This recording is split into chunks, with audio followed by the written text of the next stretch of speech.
ग्लानिर्भवति भारत।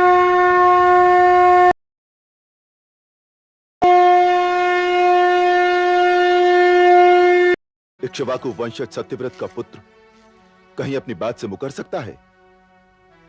आपने तो मेरे पिताश्री के लिए देवताओं से भी विरोध किया है।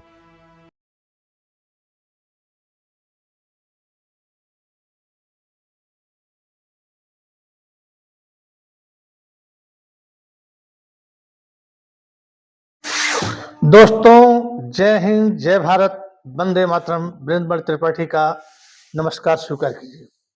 दोस्तों, मैंने विश्वामित्र पर जो वीडियो बना रहा हूं, पिछले में आपने देखा था कि स्वर्ग में सभा बैठी थी और सत्य पर बात हुई थी। अब विश्वामित्र ने कहा था कि मैं राजा हरिश्चंद्र से असत्य बुलवा दूंगा, असत्य के मार्ग पर ला दूंगा। और वहीं पर ये सभा समाप्त होती, इंद्र कहते हैं कि जब तक विश्वामित्र राजा हरिश्चंद्र के सत्य की परीक्षा नहीं लेते हैं, तब तक के लिए ये सभा स्थगित की जाती है। उसके अगले वीडियो में आपने देखा है, विश्वामित्र आते हैं और परीक्षा लेने के लिए तैयारी शुरू कर देते हैं। इधर राजा हरिश्चंद्र के दरबार में दो सेठ रहते हैं, एक ने धन ले लिया रहता है, दोनों मित्र रहते हैं।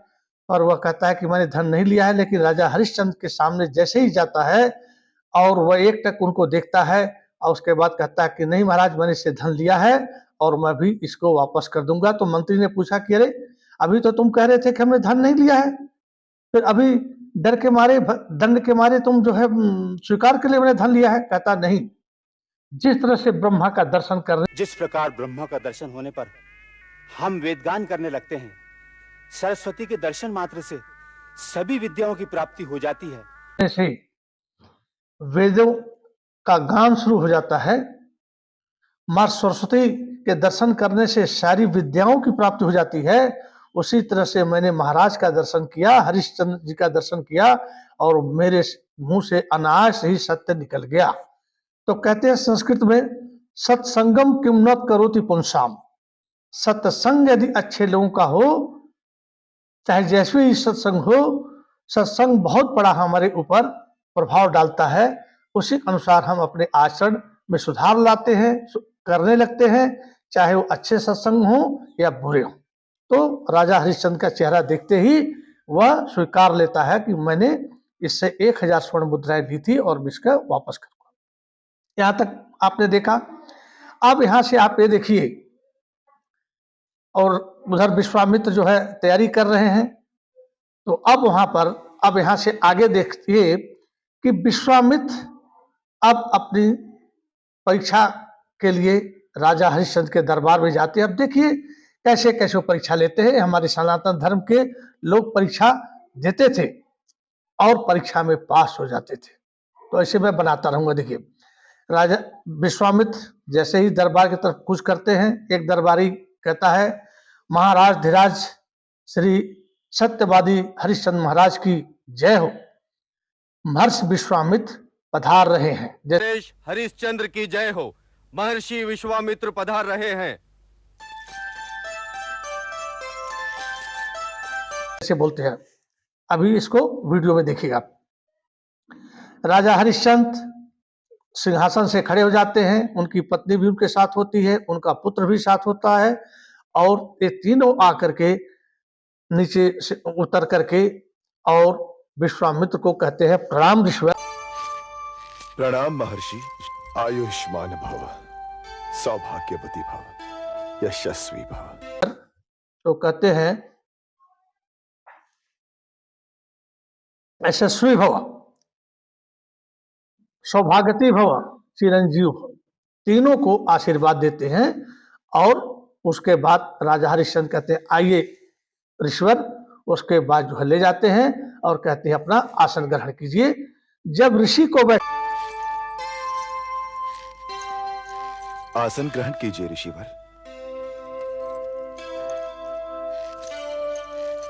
बैठा लेते हैं, तभी अपनी गद्दी पर बैठते हैं। देखिए, पहले लोग महर्षियों का, ऋषियों का, राजा कोई भी हो, कितना भी बड़ा राजा क्यों न हो, लेकिन इतनी इज्जत करते थे कि पहले महर्षि को बैठाने के बाद ही वो अपने सिंहासन पर बैठते थे। बैठ गए। अब हरिश्चंद्र कहते हैं कि ऋषिवर, आपके आश्रम में सब ठीक ठाक तो चल रहा है? आपके यज्ञ में कोई बाधा तो नहीं पड़ रही है? किसी चीज की आवश्यकता तो नहीं पड़ गई है? तो विश्वामित्र कहते हैं, हरिश्चंद्र, हमें किसी बात की कोई कमी नहीं, सभी कुछ निर्विघ्न चल रहा है। नहीं राजन, मेरा आश्रम में सब कुछ ठीक है। मेरे पूजा पाठ जो भी है सब निर्विघ्न चल रहे हैं। मुझे किसी चीज की आवश्यकता नहीं है। तो राजा हरिश्चंद्र कहते हैं कि आप जैसे ऋषियों के लिए आवश्यकताएं तो अपने आप पूरी हो जाती हैं। आपने तो ब्रह्मर्षि बनने के लिए राज छोड़ दिया है, तो आपकी आवश्यकता कहाँ समस्याएं आपको डाल सकती है। फिर राजा हरिश्चंद्र कहते हैं, ऋषिवर, मेरे लायक कोई सेवा है तो बताइए, मैं तैयार हूं, मैं अपना अहोभाग्य मानूंगा। और शुरू में ही कहते हैं कि आपके दर्शन होने से मेरे राज्य का सौभाग्य है कि आपने हमारे राज्य में दर्शन दिया। विश्वामित्र कहते हैं कि हे राजन, तुमसे कुछ मांगने की इच्छा हो रही है। तो हरिश्चंद्र कहते हैं कि मेरा तो सौभाग्य है कि आप जैसे महर्षि मुझसे कुछ मांग रहे हैं। मांगिए, मैं तन मन धन से तैयार हूं, मैं आपके लिए तो पूरा ही तैयार हूं। कहते हैं, हरिश्चंद्र, हमें कुछ धन की आवश्यकता पड़ गई है और वह इतना धन नहीं है जो तुम न दे सको। तो राजा कहते हैं कि कहिए कितना धन चाहिए, मैं आपको दूंगा। आप जैसे महान ऋषियों को धन देना पुण्य का काम है।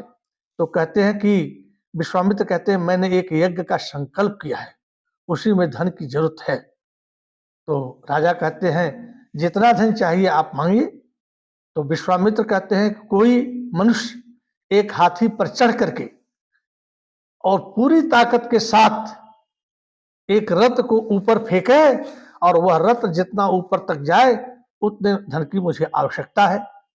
इतने में उनका जो मंत्री है, जो पहले आप लोगों ने देखा है, कहता, अरे ऋषिवर, क्या मांग रहे हैं? ये कोई मांगना हुआ? तब तक हरिश्चंद्र कहते हैं, मंत्री जी चुप हो जाइए, जो इन्होंने मांगा है हमको स्वीकार है।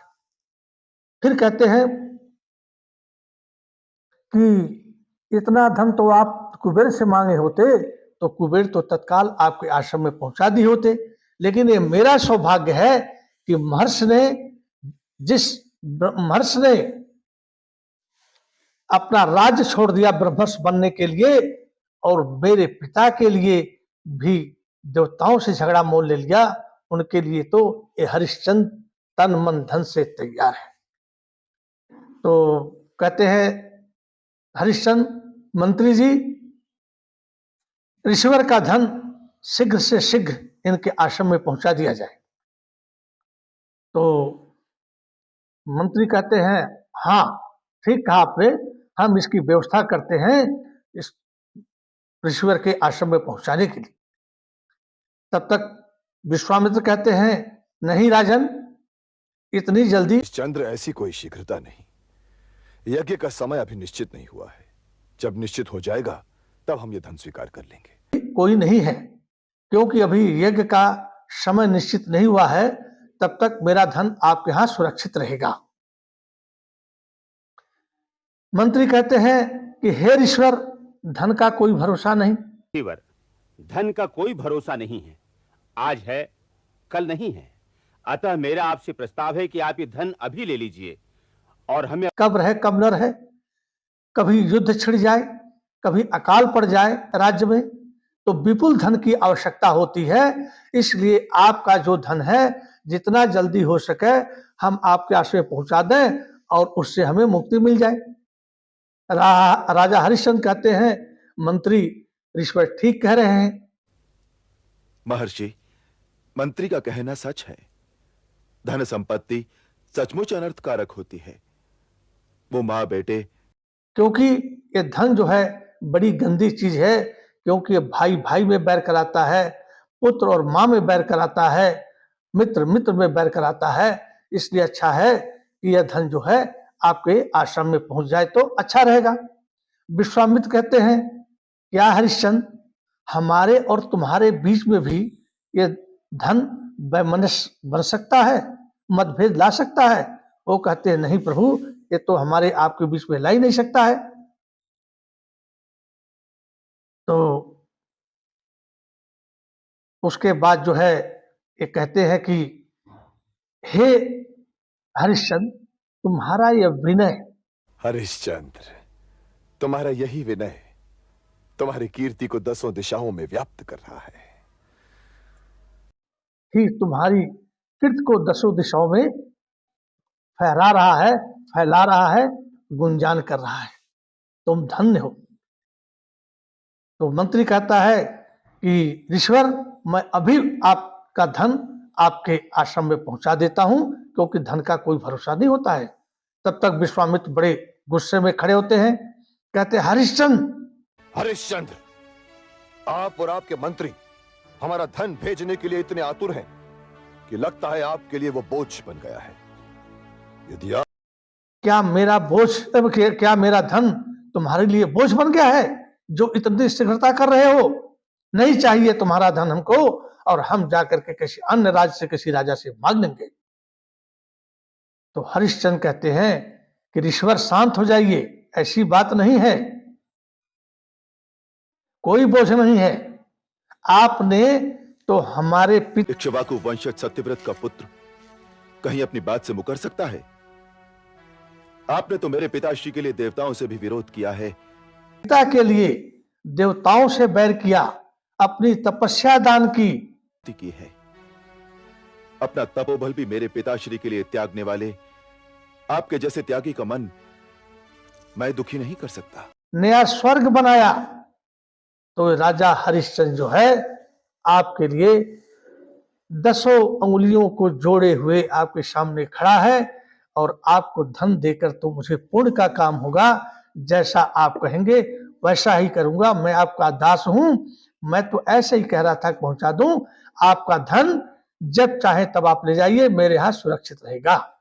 इसी पर विश्वामित्र प्रसन्न हो जाते हैं, कहते हैं, चिरंजीव भव, यशस्वी भव, दीर्घायु भव, आशीर्वाद देते हैं और कहते हैं, यही तुम्हारा विनय हरिश्चंद्र तुम्हारी कृति को 10 दिशाओं में फैला रहा है। उसके बाद विश्वामित्र यहाँ आ जाते हैं, चल देते हैं आशीर्वाद दे करके।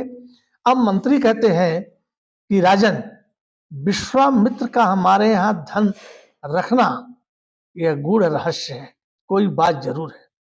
तो राजा कहते हैं कि नहीं मंत्रीवर, आपका कोई, हाँ, कहते हैं कोई गूढ़ रहस्य है, कोई अनिष्ट न हो जाए। कहते हैं, नहीं मंत्रीवर, आपका जो मेरे प्रति प्रेम है ना, वही ये सब सोचने के लिए कर रहा है, कुछ नहीं होगा। फिर राजा की पत्नी वहां से चली जाती है, तो उनके पास जाते हैं, कहते हैं, हे महारानी, आपका मुख तो हमेशा कमल के समान खिला रहता था, पर आज कुम्हलाया हुआ क्यों है, कांतिहीन क्यों है? तो रानी कहती है कि हे राजन, हे प्रभु, विश्वामित्र का जो धन है ना, उनका तप जो है हमारे यहाँ जो रख दिए हैं, मुझे आशंका हुई है कि यह कहीं कोई गूढ़ रहस्य न हो, और हम लोग के जीवन में जैसे मध्याह्न दोपहर का सूरज जब जाने लगता है तो अंधेरा आता है, कहीं उनकी तपो अग्नि जो है हम लोग को जला करके खाक न कर दे।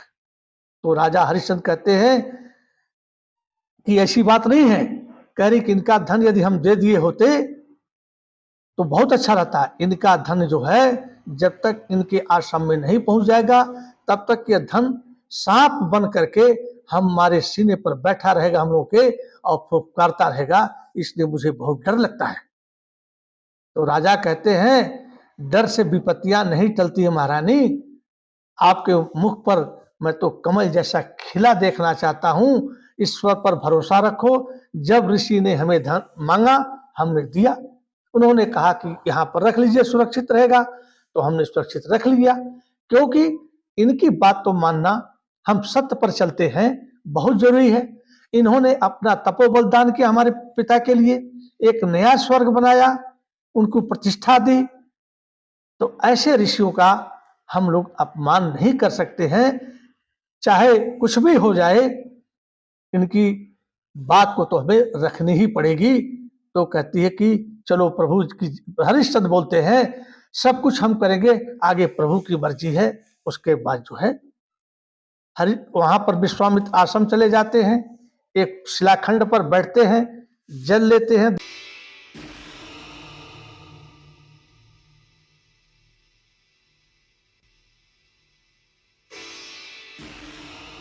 देखिए वीडियो, जल को मंत्र से पूरा करते हैं और जल को छिड़क देते हैं और तब तक एक चिता तैयार हो जाता है। फिर जल लेते हैं, उसके बाद फिर मंत्र पढ़ते हैं, फिर जल को छिड़क देते हैं, तब तक एक भालू तैयार हो जाता है। और फिर एक जल लेते, और उनका जो चेला है वहीं पर खड़ा होकर के आश्चर्यचकित जो है वह देखता रहता है। और उसके बाद जो है फिर जल लेते हैं, फिर छिड़क देते हैं, तब तक दो इंसान खड़े हो जाते हैं। कहते हैं, एक कहता है, चेला कहता है, गुरुवर ये क्या बात है, ये क्या किया आपने? तो कहते हैं कि जो वन है जिनको मैंने पैदा किया है, ये हाहाकार मचा देंगे, त्राहि त्राहि। ये क्या गुरुवर? ये वे नृशंस हैं शिष्य जो अपने विशेष सत्य को नहीं त्याग सकते। ये लोग कर देंगे और हरिश्चंद्र की ये अयोध्या की सीमाओं में हाहाकार मचा देंगे। अयोध्या के वनों में इनका काल है।